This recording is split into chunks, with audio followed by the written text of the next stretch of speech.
400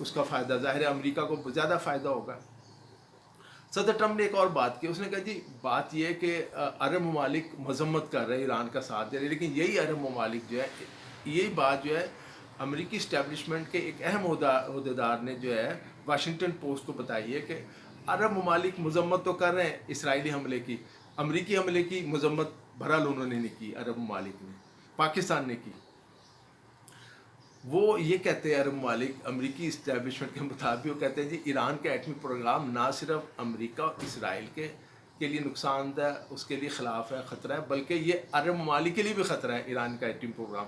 عرب ممالک بھی چاہتے ہیں کہ ایران جو ہے ایٹم بم نہ بنائے اور اس کی ایٹمی تنصیبات ختم کر دی جائے۔ اس بات پر اسرائیل، عرب ممالک اور امریکہ تینوں، اور دوسرے مغربی ممالک، اس میں آپ جانتے ہیں جرمنی بھی ہے، فرانس بھی ہے، انگلینڈ بھی ہے، یہ بھی چاہتے ہیں، اور انہوں نے یہ بھی کہا ہے ہم کسی بھی قیمت پر ایران کو ایٹمی ہتھیار نہیں بنانے دیں گے۔ دیکھیں یہ تو کوشش ہوتا ہے نا، پاکستان کے بارے میں بھی یہ بہت باتیں کرتے تھے، امریکہ نے کئی بہت کوششیں کر کے دیکھ لی مغربی دنیا میں، پاکستان کے ایٹمی پروگرام کے حوالے سے بہت پراپیگنڈا بھی کیا گیا، اسے اسلامی بم بھی قرار دیا گیا، لیکن پاکستان نے کسی نہ کسی طرح، ہمارے جو سائنٹسٹ تھے، ہمارے جو اس وقت کے لوگ تھے، انہوں نے، بھٹو صاحب نے شروع کیا، انہوں نے بنایا، اور پھر نواز شریف کے دور میں ایٹمی دھماکے ہو گئے پاکستان، اور وہی ایٹمی صلاحیت نے آج پاکستان کو محفوظ رکھا ہوا ہے۔ اب ایران میں یہ ہے کہ ایران کے جو سپریم لیڈر، انہوں نے ایٹمی ہتھیاروں کو حرام قرار دیا، لیکن اس وقت اگر آپ دیکھیں نا جتنے بھی تبصرے آ رہے ہیں، دفاعی مبصرین جو باتیں کر رہے ہیں، ان سب کا یہ کہنا ہے کہ اگر کوئی ملک، اب جو حالات ہیں، اسرائیل اور امریکہ کے حملے نے یہ ثابت کر دیا ہے کہ اب زندہ رہنے کے لیے، قائم و دائم رہنے کے لیے ایٹمی ہتھیاروں کا ہونا ضروری ہے۔ وہ شمالی کوریا کی بھی مثال دیکھیں ایران پر تو حملہ کر دیا، شمالی کوریا پر آج تک امریکہ اور مغربی ممالک کیوں حملہ نہیں کر سکے؟ اس لیے نہیں کر سکے کیونکہ شمالی کوریا کے پاس ایٹمی ہتھیار ہیں، اس کے بعد ایسے لانگ رینج بین البراعظمی میزائل ہیں جو امریکہ کو ہٹ کر سکتے ہیں۔ ایران کے پاس وہ نہیں ہے، کیونکہ دونوں کے درمیان کے 9 سے 10,000 کلومیٹر کا فرق ہے۔ ایران کے میزائل امریکہ کے کسی شہر کو نشانہ نہیں بنا سکتے، امریکی فوجی اڈوں کو جو مڈل ایسٹ میں موجود ہے ان کو نشانہ بنا سکتے ہو۔ ایران نے قطر میں امریکی فوجی اڈے کو نشانہ بھی بنایا۔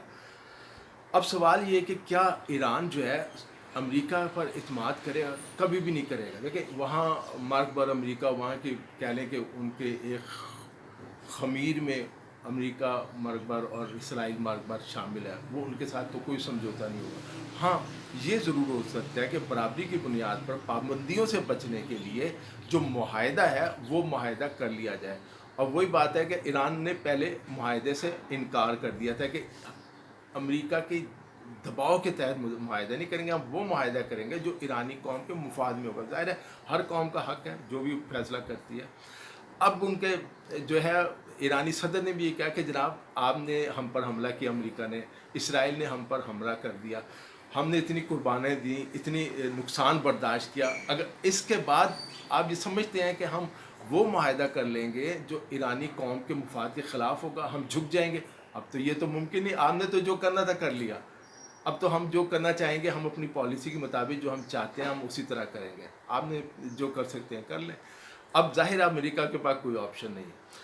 جہاں تک رجیم چینج کرنے کی بات ہے، پہلے آپ کو یاد ہوگا اسرائیل اور امریکہ دونوں بڑھ بڑھ کے دعوے کرے تھے، صدر ٹرمپ نے بڑے دعویٰ کیے، اور جو سابق شاہ ایران ہے اس کا جو بیٹا رضا پہلوی، وہ میں نے پہلے بھی ذکر کیا ہے کہ نیتن یاہو کے تو فیملی ٹرمز ان کے ساتھ اسرائیل کے دورے پہ بھی گیا، اور دیوار گریا بھی گیا، وہاں وہ اس نے عبادت بھی کی یہودیوں کے ساتھ۔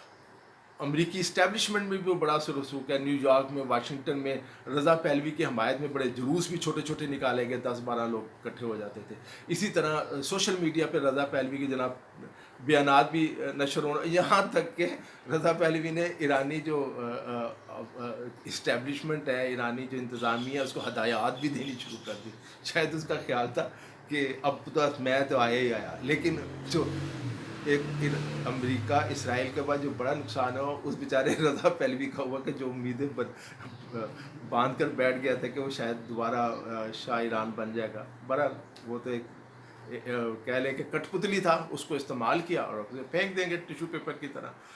تو وہ تو قصہ ختم ہو گیا کہ رجیم چینج پاسبل ہی نہیں. اور رجیم چینج کیسے پاسبل ہے کہ آپ فضا سے حملہ کریں اور آپ سمجھیں کہ نیچے چینج آ جائے گی. ان واقعات نے، اسرائیل کے حملے نے اور امریکی حملے نے ایرانی قوم کو متحد کر دیا. اگر ہم سارا دیکھیں اور تجزیہ کریں تو وہ قوم اب متحد نظر آتی ہے. اگر ان کے اندر کوئی اختلافات ہوں گے، وہ ظاہر ہے کہ کوئی چینج بھی چاہتے ہوں گے. اس وقت وہ اسرائیل اور امریکہ سے مل کر کوئی چینج نہیں لانا چاہتے. رضا پہلوی کے ساتھ مل کے وہ موجودہ سسٹم پر اعتماد کا اظہار کر رہے ہیں.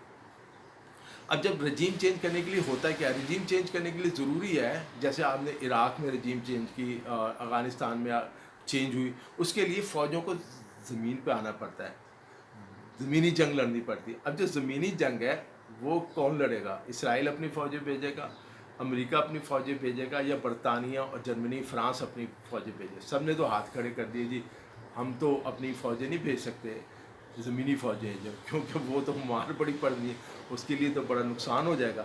جو ایرانی جو ہے وہ ظاہر ہے مزاحمتی گروپ وہاں بہت ہے. ایک تو باقاعدہ فوج ہوتی ہے، اس نے لڑنا ہے، مقابلہ کرنا ہے، پاسداران انقلاب بھی ہیں اور بہت سی فورسز ہیں وہاں. وہ اور جب عوامی سطح پہ نفر ہو نا، جس طرح افغانستان کے اندر تھا، جس طرح داعش کے خلاف عراق کے اندر ہم نے دیکھا کہ داعش جس طرح جو مرضی ان کو اسلحہ دے دیں، سی آئی کی سپورٹ دے دیں، اسرائیل کی سپورٹ دے دیں، لیکن جب عراقی عوام اس کے خلاف کھڑے ہو گئے تو داعش ختم ہو گئے.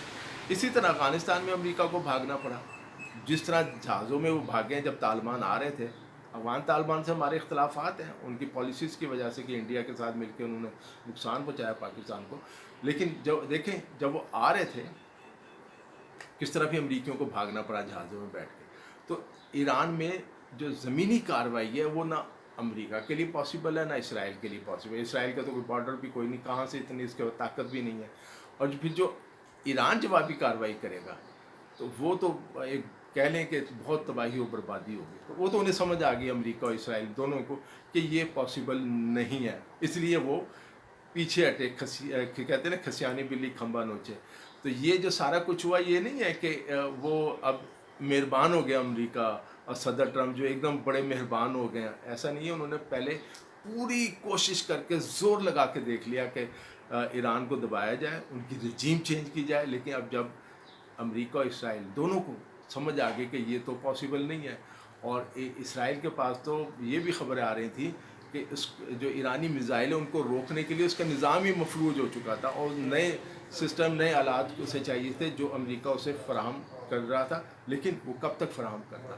یہ وہ چیزیں تھیں کہہ لیں. اور جس سے یہ بھی ثابت ہو گیا کہ آپ کے پاس چاہے ایٹم بم نہ بھی ہو، لیکن اگر آپ لڑنا چاہیں تو عام ہتھیاروں سے، میزائل سے لڑ سکتے ہیں. ایران نے یہ ثابت کر دیا. اور اب ایران اور امریکہ کے درمیان معاہدہ کب ہوتا ہے؟ دوسری طرف یہ خبریں بھی آ رہی ہیں کہ ایرانی قیادت اب چاہ رہی ہے کہ روس اور چین کے ساتھ کوئی نیا اسٹریٹجک معاہدہ کیا جائے، جس کے اگر چونکہ وہ ظاہر امریکہ پر اعتماد کرنے کے لیے تیار نہیں ہے. اگر امریکہ اور اسرائیل دوبارہ کارروائی کرتے ہیں کوئی، تو روس اور چین یا شمالی کوریا ان کو دفاعی آلات یا جیسے کہتے ہیں نا گولہ بارود کی سپلائی وہ جاری رہے، تاکہ اس جنگ کو جتنا عرصہ سالوں چاہے ایرانی تو سالوں کئی سال تک لڑ سکے، جس طرح انہوں نے صدام حسین کے خلاف جنگ لڑی تھی. تو دوستو اس ویڈیو میں اتنا ہی. علی جاوید نقوی کو اجازت دیجیے، اپنا خیال رکھیے گا. خدا حافظ.